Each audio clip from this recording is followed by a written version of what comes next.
Последниве неколку денови беа регистрирани неколку случаи на врсничко насилство и тоа во 3 различни градови низ државата. Како представници од Детската амбасада Меѓаши, според вашите истражувања, согледување на нештата, кој е вашиот став во однос на ова што се случува денеска?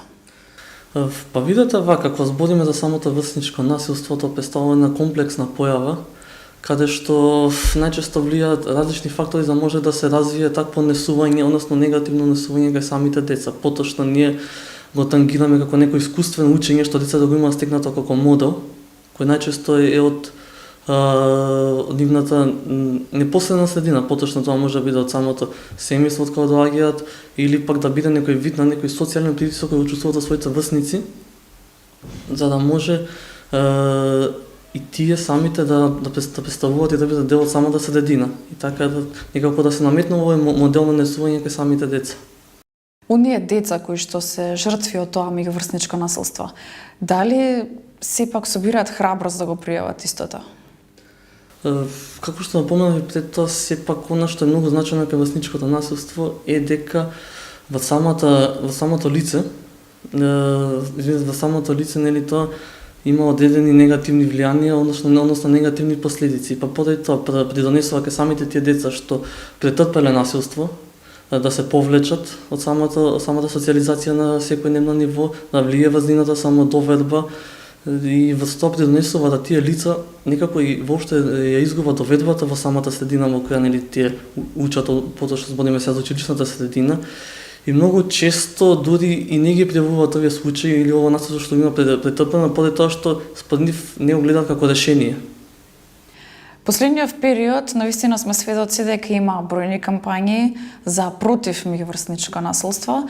Постојано се укажува од некои разговори што сме ги имали и со наставниот кадар, значи и тие велат дека постојано укажуваат на децата, на учениците, но сепак и покрај кампањите, и покрај советите и разговорите и од стручните лица, постојано сме сведоци на меѓуврсничко насилство.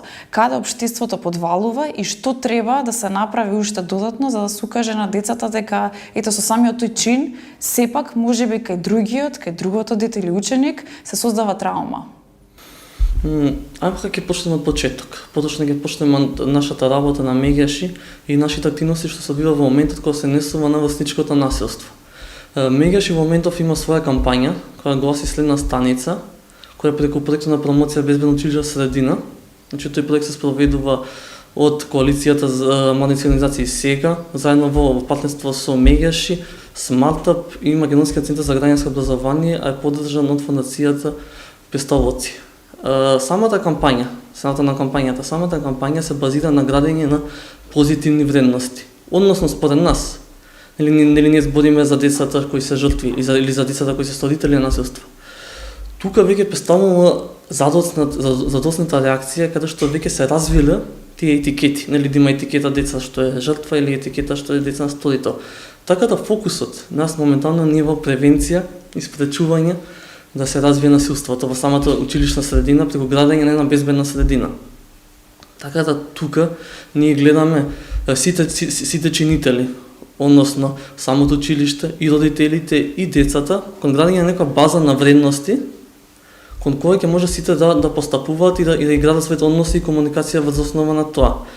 Така да според нас, пак ќе се надовоdzам дека превенцијата и развивање на активности кои се насочени кон самата превенција може да допринесат воопшто да не се развие некоја средина да биде небезбедна и несигурна за самите деца, односно ученици.